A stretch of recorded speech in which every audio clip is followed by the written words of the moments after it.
Next patient. ಬಂದೆ doctor. ನಮಸ್ಕಾರ ರೀ ಡಾಕ್ಟ್ರ. ನಮಸ್ಕಾರ ರೀ ಪಾಸ್ ಇದ್ದು ನೋಡ್ರ. ಯಾಕ್ರಿ ಅಂತಂಗ ಬಾಳ ಕೆಮ್ಮಾಕತ್ತೀರಲ್ಲ ನೀವು? ಆದ್ರೆ ರಾತ್ರಿ ಒಂದ ಸಮನಿ ಪ್ರಾಕ್ಟೀಸ್ ಮಾಡಿ ಹೆಂಗ ಕೆಮ್ಮಬೇಕಂತ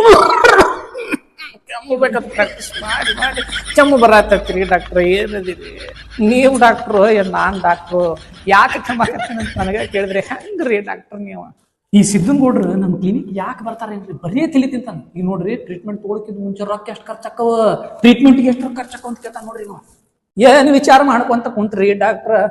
ಅಂದಂಗ ನನ್ ಕಾಯಿಲೆ ಹುಷಾರಾಗ್ಬೇಕಂದ್ರೆ ಎಷ್ಟು ಖರ್ಚಾಕತಿ ಮೊದಲು ಹೇಳ್ರಿ ನನಗ, ಅದನ್ನ ಲೆಕ್ಕಾಚಾರ ಹಾಕ್ಬೇಕ. ಏನಿಲ್ಲ ನೋಡ್ರಿ ಗೌಡ್ರ, ಬಾಳ ಅಂದ್ರ ಒಂದ್ 1,000 ರೂಪಾಯಿ ಖರ್ಚಾಕತಿ. ಅದ್ರೊಳಗ 500 ರೂಪಾಯಿ ನನ್ನ ಫೀಸ್, ಇನ್ನೊಂದ್ 500 ರೂಪಾಯಿ ಮೆಡಿಸಿನ್ ಅಷ್ಟೇ. ಏ ಹುಚ್ಚೇಶ್ವರ ಡಾಕ್ಟ್ರ, 1,000 ರೂಪಾಯಿ ಬಾಳ ಆಕತ್ರಿ. ಕಡಿಮೆ ಖರ್ಚಿನ್ಯಾಗ ನಾ ಹುಷಾರಾಗಿ ಬಿಡ್ಬೇಕು.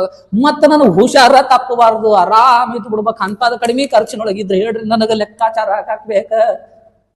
ಹೊಳ್ಳಿ ನಿಮ್ಗೆ ಆರಾಮ ತಪ್ಪಬಾರ್ದ್ರಿ. ಹಂಗಂದ್ರ ಈ ಡಾಕ್ಟರ್ ಹುಚ್ಚೇಶ್ವರನ್ ಸ್ಪೆಷಲ್ ಒಂದ್ ಮೆಡಿಸಿನ್ ಬರ್ದು ಕೊಡ್ತೇನ್ರಿ. ಬರೀ 25 ರೂಪಾಯಿ. 25 ರೂಪಾಯಿ ನೀವು ಖರ್ಚು ಮಾಡಿದ್ರಿ ಅಂದ್ರೆ ಜೀವನದಾಗ ಹೊಳ್ಳಿ ನೀವು ಆಸ್ಪತ್ರೆ ಮುಖಾನ ನೋಡಂಗಿಲ್ಲ. ಒಮ್ಮೆಲಿಗೆ ಸೀದ ಶಿವನ ಪಾದ ಮುಖಾನ ನೋಡ್ಬಿಡ್ತೀರಿ, ನೀವು ವಾಪಸ್ ಬರಂಗಿಲ್ಲ ನೋಡ್ರಿ. ಏನ್ರಿ ಡಾಕ್ಟರ್, ನಾ ಬದುಕೋದು ಹೇಳಂದ್ರ ನಾ ಸಾಯೋದ ಹೇಳ್ತೀರಲ್ರಿ? ನನಗ್ ಗೊತ್ತಾತ್ರಿ ನೀವು ಯಾಕೆ ಹೇಳಕತ್ತೀರಿ. ಏನ್ ಊರ್ನೊಳಗ ಇವ ಶ್ರೀಮಂತ ಅದಾನ, ಖರ್ಚು ಮಾಡಕ್ಕಿಂತ ಮುಂದೆ ಮಾಡ್ತಾನಂತೀರಿಲ್ರಿ? ಆತ್ರಿ ಅಪ್ಪ, ನಾ ಸಾಯೋದಕ್ಕಿಂತ ರೊಕ್ಕ ಖರ್ಚು ಮಾಡಿ ನನ್ನ ಆರೋಗ್ಯ ಕಾಪಾಡ್ಕೊಳ್ಳೋದ ಗ್ರೇಟ್ ರೀ. ಆತ್ ನೀವ್ ಹೇಳ್ದಂಗ ಬರೀರಿ, ಮೆಡಿಸಿನ್ ಬರೆದು ಕೊಡ್ರಿಪ್ಪ, ತಗೊಂತೀನಿ ನಾನು. ಹಂಗ ಬಾ ಮಗನ ದಾರಿಗೆ.